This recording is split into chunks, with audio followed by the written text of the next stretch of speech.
మానవ బతుకు ఏదేదో స్టార్ట్ అవుద్ది.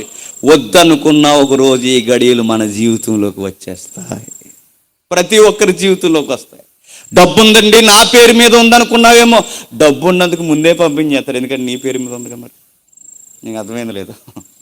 నా పేరు మీద డబ్బు ఉందంటే, డబ్బు ఉంటే ఇంకా ప్రమాదం, ఇంకా ముందు పంపించేస్తారు. నేను ఏదండి నా నేమ్ మా కోళ్ళది మా కొడుకుది పెట్టాను, ఇంకేంటికి ఇంకా గొడవ లేదు, ఇంకా ముందుగా పంపించేస్తారు. నేను ఎంత దాస్తే అని చంపేస్తారు, ఎంత దాస్తే అంత శ్రమ అయిపోతాం. చివరికి దాచిన దాని కొరకు దాయాలో తెలియదు, తినాలో బతకాలో తెలియదు. జీవితం అంతా అగమ్యగోచరం.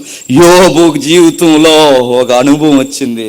నా పొజిషన్ మారేసరికి నా వారే నన్ను ఎరగనట్టున్నారు. ఇంకా అన్నాడు, నేను నా పని వారు పిలవాడు ఏమీ పలకలేదు. నేను వాడిని బతిమాలవలసి వచ్చిన ఒకప్పుడు యోబు పిలిస్తే టక టకాని గడపలు తనుకుంటూ వచ్చేసేవారు. ఇప్పుడు